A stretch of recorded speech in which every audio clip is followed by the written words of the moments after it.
Senhoras e senhores, sejam bem-vindos ao módulo do JPE do nosso curso de peticionamento eletrônico voltado para o Tribunal de Justiça de Minas Gerais. Meu nome é Vinícius Alves, sou advogado e serei instrutor deste módulo. Vamos começar com a introdução e apresentação ao módulo em si. O sistema JPE TEMES foi criado com a finalidade de tramitar processos judiciais eletrônicos da segunda instância de forma acessível, ágil e transparente. Eventualmente, o sistema JPE, por conta destas finalidades, ele possui algumas características que lhe deixaram em vantagem com relação ao PJI. Dentre essas vantagens, nós costumamos mencionar a facilidade de manuseio, a intuitividade e a versatilidade. Algumas janelas elas se amoldam ao tipo de ação e conteúdo configurado pelo usuário. Existem também menus acessíveis, botões autoexplicativos, além do próprio sistema aceitar o PDF simples e o limite de tamanho de PDF um pouco maior com relação ao PJI. Esse conjunto de vantagens deixa o advogado um pouco mais tranquilo, um pouco mais à vontade para poder peticionar.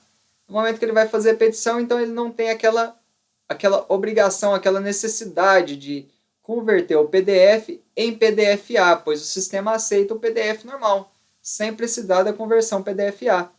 E também ele não vai precisar ficar dividindo arquivos muito grandes em folhas, até porque o limite aceito pelo JPE é de 3 megas, então um arquivo de 3 megas é relativamente grande. Bom, com relação à legislação, nós temos aí na tela agora a legislação pertinente. Essa legislação ela é de leitura obrigatória, porque todas as diretrizes do sistema JPE estão nelas. Então, sem essa legislação, o advogado ele não consegue se guiar, principalmente quando surgir algum problema, como, por exemplo, a indisponibilidade do sistema, ou a contagem de prazo quando acontece a indisponibilidade do sistema. Faço uma pequena nota com relação à Constituição do Estado de Minas Gerais, que nós colocamos ela aí, justamente para a pessoa ter acesso à competência da segunda instância. Na Constituição Federal, ela define que os estados terão a competência para definir qual é a matéria de competência, ou matéria, no geral, qual que é a matéria de competência dos tribunais de justiça.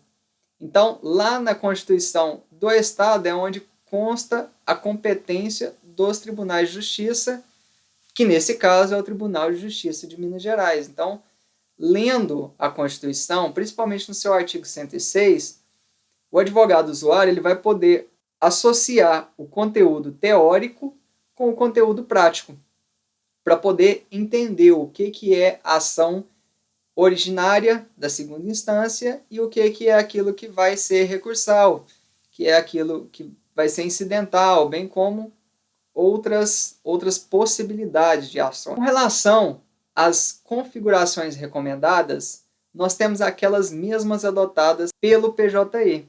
Aqui nós reforçamos a nossa recomendação quanto ao Acrobat Reader, porque os juízes, magistrados e os desembargadores utilizam essa ferramenta. E ela tem uma pequena vantagem, ela não abre arquivo corrompido. Então, se por algum motivo o usuário foi salvar o arquivo e o arquivo ficou corrompido, o Acrobat não vai ler, enquanto outros PDFs foram designados para lerem arquivos corrompidos. Então, é justamente essa diferença que nós costumamos mencionar aos nossos alunos. Nós recomendamos o Acrobat justamente porque ele é mais burocrático. Por ser mais burocrático, ele verifica a integridade do arquivo, enquanto outros leitores foram feitos para ler arquivos que não estão íntegros, como, por exemplo, um arquivo que a gente baixa na internet, como provavelmente já deve ter acontecido com todo mundo, e a gente não consegue abrir esse arquivo. Então, foi pensando nisso que os outros concorrentes do Acrobat projetaram os leitores de PDF deles. Por isso que a gente recomenda o Acrobat, porque ele é mais formal e ele é muito mais burocrático para abrir o PDF. Temos outra recomendação com relação ao Java.